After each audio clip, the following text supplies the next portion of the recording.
Assalamualaikum warahmatullahi wabarakatuh. Selamat pagi, siang, malam, teman-teman semua. Apa kabarnya? Semoga teman-teman selalu dalam keadaan sehat dan bahagia. Pada kesempatan ini, saya akan menjelaskan kepada teman-teman tentang materi Firms in Competitive Markets. Jadi, kita akan melihat bagaimana perusahaan ini berkompetisi di dalam pasar, ya. Oke, kita langsung saja masuk. Sekarang kita lihat di karakteristik pasar yang sempurna itu seperti apa, atau kompetisi yang sempurna itu seperti apa. Yang pertama adalah banyak pembeli dan banyak penjual. Jadi ketika kita menemukan di pasar, ketika kita menemukan banyak pembeli, banyak penjual di pasar, itu berarti menunjukkan adanya kompetisi yang sempurna di dalam pasar tersebut. Jadi itu menunjukkan adanya salah satu karakteristik dari pasar yang sempurna atau persaingannya sempurna. Artinya fair gitu ya. Tidak dimonopoli atau tidak hanya ada satu buyer atau pembeli atau hanya ada satu seller. Semuanya rata ya. Nah, yang kedua syaratnya adalah barang yang ditawarkan itu dijual dengan atau jenisnya sama biasanya. Ya, maksudnya jenisnya itu umum ya. Jadi nggak hanya satu perusahaan yang bisa membuat, tapi juga perusahaan lain bisa membuat. Nah, kita harus memahami ini. Sedikit masukan saja buat teman-teman bahwa kita seringkali dalam berbisnis itu mengharapkan profit yang besar, kesuksesan yang besar. Padahal di dalam pasar yang sempurna atau kompetisinya sempurna, kita harus kompetitif. Karena apa? Karena banyak sekali pembeli di dalamnya, banyak sekali penjual di dalamnya, dan juga barang yang kita buat itu selalu bisa juga dibuat oleh orang lain. Sehingga kita harus benar-benar siap dengan keadaan kompetisi yang sangat kompetitif. Lalu yang ketiga adalah perusahaan can freely enter or exit the market. Jadi sebuah perusahaan ini ketika berada dalam kompetisi yang sempurna, maka akan ada kemungkinan bahwa masuk pendatang baru, freely enter, atau mungkin yang sudah ada di dalam pasar tersebut akhirnya keluar di dalam market atau keluar dari pasar. Contohnya apa? Contohnya kalau kita misalkan ternak sapi, ya, ternak sapi. Mungkin dalam satu desa, ya, yang ternak sapi itu ada beberapa, banyak ya. Mungkin dikatakan ada 10 gitu misalnya, 10 peternak. Ya, peternak ini ya, kemudian ada yang keluar dari pasar mungkin karena merasa tidak menguntungkan, atau mungkin sapinya tidak sehat dan sebagainya, atau modalnya habis. Banyak sekali alasannya. Itu menunjukkan bahwa sebuah pasar yang sangat kompetitif atau kompetitif perfect competition. Di sisi lain ya, di sisi lain ada 10 peternak yang sudah bertahan itu kemasukan 3 peternak baru. Ya. Mungkin nggak seperti itu terjadi? Mungkin saja ya. Mungkin saja. Jadi sangat mudah orang itu masuk dan orang itu keluar. Nah, 3 syarat-syarat ini itu yang menunjukkan bahwa sebuah pasar atau sebuah perekonomian itu adalah perfect competition atau kompetisinya sempurna. Sekarang kalau kita analogikan 3 hal ini seperti kita dalam karir kehidupan kita, atau seperti keinginan kesuksesan kita. Kita kan semuanya pengen sukses. Ya, Anda juga, saya juga pengen sukses. Kita lihat nomor 1. Many buyers and many sellers. Kita analogikan ke kehidupan kita. Banyak sekali orang yang sama dengan kita, yaitu sama-sama sedang kuliah. Kuliah S1 misalnya. Selain itu, apalagi yang banyak, tidak hanya kita yang banyak, tapi juga perusahaan itu sangat banyak sekali. Jadi ada many student and many firm. Artinya firm di sini adalah yang memberi lapangan kerja. Ya, Yang kedua, the goods offered for sale are largely the same. Manusianya, artinya individu kita masing-masing ini kan sama. Artinya kita belajar hal-hal yang sama. Belajar misalnya contohnya belajar ekonomi mikro, ya di luar sana ya sama, materinya juga seperti ini. Ya. Yang ketiga, firms can freely enter or exit the market. Orang bisa dengan mudah kuliah. Orang bisa juga mudah untuk keluar dari kuliah karena alasan tertentu. Itulah yang namanya perfect competition. Sehingga kalian dan juga saya juga itu menghadapi kompetisi yang sempurna, kompetisi yang sangat kompetitif. Begitu juga dengan perusahaan di luar sana. Jadi analoginya seperti itu teman-teman. Kita semua menghadapi persaingan, perusahaan juga menghadapi persaingan dengan 3 karakter ini. Paham ya? Mudah ya? Nah, yang nomor 1 dan 2 itu menunjukkan karena buyernya atau pembelinya banyak, penjualnya banyak, ya. Kemudian apa akhirnya? Mereka semua menjadi price taker atau pengikut harga, ya. Ya, bukan pembuat harga karena nggak ada monopoli. Coba kalau pasar itu ada monopoli, artinya ada satu yang kuat. Pasti yang satu yang kuat itu akan bisa membuat harga. Oh, harganya mau tak naikkan ya saya enaknya tak naikkan. Nah, kalau di dalam perfect competition atau kompetisi yang sempurna itu harga itu diikuti oleh setiap seller dan buyer. Jadi nggak ada yang mendominasi. Itu ya. Nah, sekarang kita akhirnya menemukan atau membahas tentang beberapa konsep atau rumus ya. Ya, ada berapa ini? 3 ya, sorry. Ada 3 ya. Total revenue yaitu P kali Q. P itu price ya. P itu price, kemudian Q itu quantity. Lalu average revenue atau rata-rata revenue itu adalah total revenue dibagi quantity atau sama dengan price-nya. Kemudian marginal revenue adalah penambahan pendapatan dari setiap penjualan satu produk. Itu marginal revenue ya. Dilambangkan oleh MR dengan delta TR dibagi dengan delta Q. Ya, delta TR itu selisih total revenue dari penambahan satu produk output. Kita langsung aplikasi ya. Di sini kita lihat di sebelah sini ya, di sebelah Q 0 artinya adalah kita tidak memproduksi apa-apa, harganya $10, tapi kita nggak produksi apa-apa ya, jelas kita nggak ada average revenue ya. Nah, sekarang dirumuskan 0 karena kita nggak jualan apa-apa, sehingga total revenue atau total pendapatannya 0. Ya, sekarang kemudian kita produksi satu dengan harga yang sama $10, artinya total revenue kita adalah price dikalikan dengan Q. Price-nya adalah $10, Q-nya adalah 1. Dikalikan tinggal 10. Ya, AR adalah TR dibagi Q, berarti ini ya dibagi dengan Q sama dengan $10 dan lain sebagainya ya, bisa dilihat. Ya.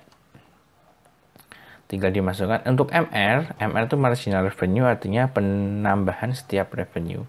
Dari kita menambah satu unit produksi. Jadi misalnya kita memproduksi ballpoint 1 ya.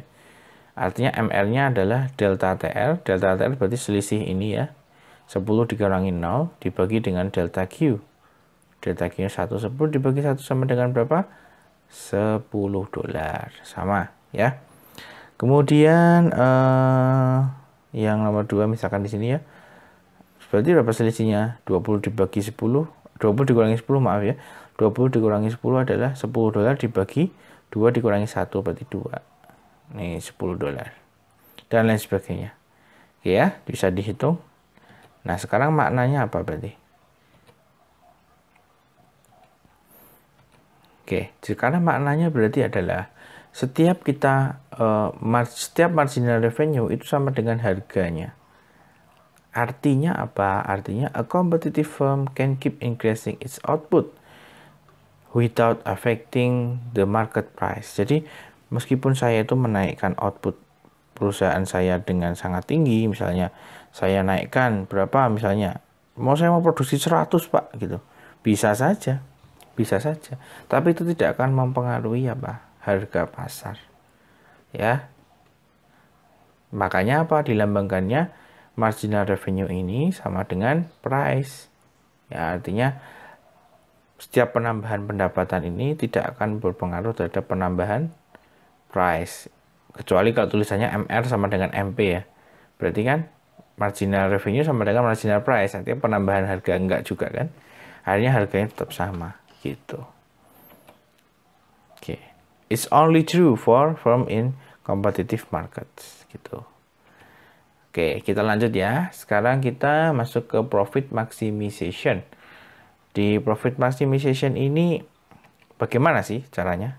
Dan bagi apa? Artinya di profit maximization ini berarti kita melihat bahwa perusahaan akan berapa kuantitas yang diproduksi perusahaan sehingga perusahaan tersebut bisa memiliki profit yang maksimal. Nah, sekarang kita akan berpikir think at the margin. Misalnya di sini, jika perusahaan menaikkan Q 1 unit atau dia memproduksi satu lebih banyak daripada sebelumnya, berarti revenue rise by MR, cost rises by MC. Artinya, ketika kita ingin menaikkan pendapatan, berarti MR-nya ini naik. Atau kalau kita ingin menaikkan pendapatan, berarti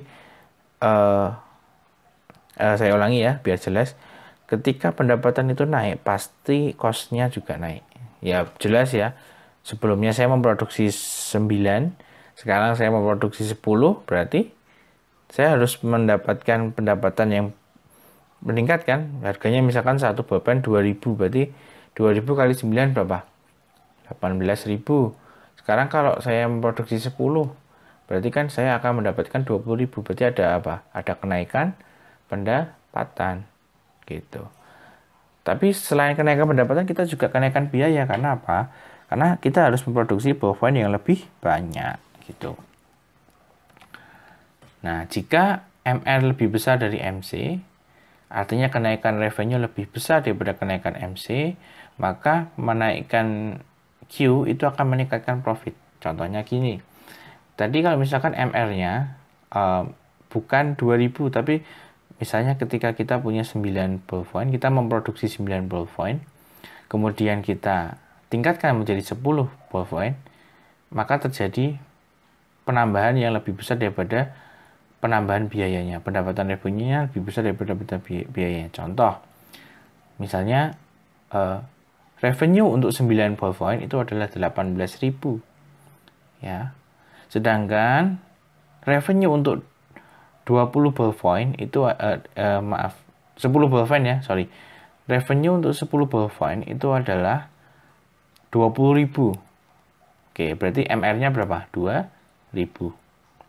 Sekarang kalau MC berarti biaya ballpoint-nya. Kalau marginal cost atau MC-nya ballpoint dengan 9 ballpoint tadi, 9 ballpoint tadi MC-nya atau cost-nya ya, cost-nya adalah 10.000 misalnya gitu. Sedangkan 10 ballpoint itu cost-nya atau biayanya adalah 10.500. Artinya MC atau marginal cost atau penambahan biayanya adalah 500.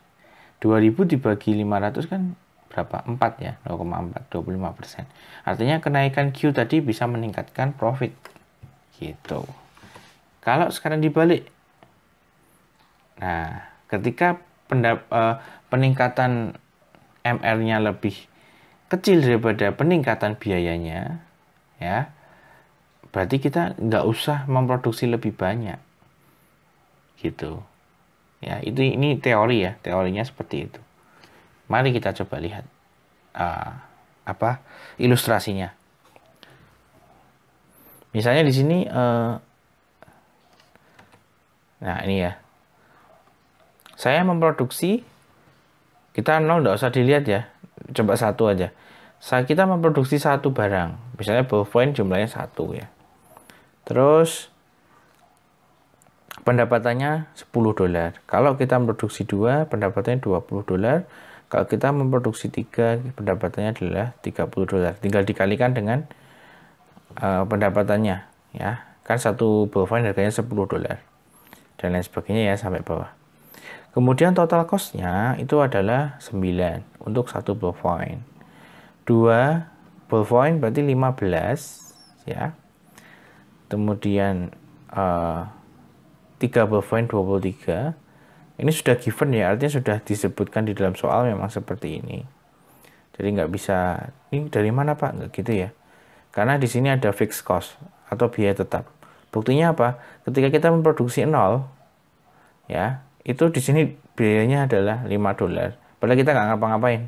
Mungkin ini apa? Biaya fix atau biaya tetap kayak sewa dan lain sebagainya. Nah, ini biayanya seperti ini ya. Lalu MC-nya sekian, artinya selisih antara 9 dikurangi 5, 4, 15 kurangi 9 adalah 6, 23 dikurangi 15 adalah 8, gitu. Profitnya berapa? Tinggal dikurangi ya, TR dikurangi TC. Ini set bawah. Delta profitnya berapa? Artinya adalah selisih ya, selisih profitnya 5 dengan 1, 6 ya. Kemudian 5 dengan 1, 4, 7 dengan 5, 2. Ini negatif, yang ini positif. Oke, lesson learn-nya apa? Belajarannya apa? Di dalam Q apapun, ketika MR lebih besar daripada C, mana misalnya ini ya, meningkatkan Q akan meningkatkan profit. Contohnya di sini, misalnya MR lebih besar daripada C, MC. Berarti $10 lebih besar daripada 4, ya. Buktinya apa? Kita meningkatkan Q dari 0 sampai 1 kan berarti meningkat Q-nya. Atau yang diproduksi lebih banyak. Sehingga terjadi yang namanya peningkatan profit di sini, $6. Tapi sebaliknya ketika kasus nomor 4, kita menambah TR, tapi ternyata MC-nya lebih tinggi daripada MR-nya, kita lihat 10 sama $12, terjadi negatif, teman-teman. Artinya tidak jadi profit, malah rugi dengan kita memproduksi 5 barang. Begitu juga sebaliknya, kalau MR lebih kecil daripada MC, kita harus mengurangi Q supaya bisa meningkatkan profit. Contohnya ini ya, yang nomor 5 nih, yang terakhir ini, 10 dan 12. Selisihnya kan min 2. Harusnya jangan sampai diproduksi, nggak usah. Karena kalau kita produksi jadi rugi kan. Lebih baik kita kurangi sehingga Q-nya bisa meningkat. Ya, misalnya di sini kan, nah nih, posisinya harus begini. Pokoknya posisinya MR harus lebih besar dari MC untuk meningkatkan profit. Oke, jadi kalau kita lihat maknanya berarti gambarnya seperti ini ya. Yang ini yang QA itu adalah MC lebih kecil daripada MR atau marginal cost lebih kecil daripada marginal revenue. Artinya ya yang atas tadi ya. Kalau kita lihat di sebelumnya bentar. Yang ini ya, yang nomor 1 sampai 4 ini. 10, 4, 10, 6, 10, 8, 10. Ya 10, 10 ini netral ya. Nah lalu. Nah QB.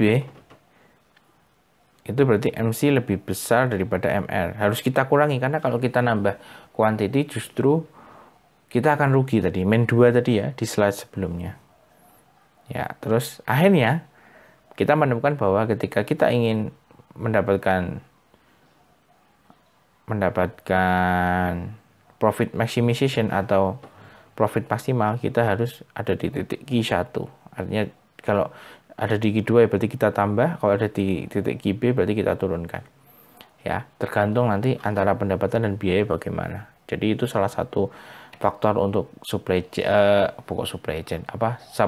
decision ya, atau pengambilan keputusan kita tuh kalau mau menaikkan produksi apakah berdampak pada profit kita, karena jangan-jangan ketika kita menaikkan produksi malah justru biayanya lebih besar daripada kenaikan pendapatan tadi. Oke.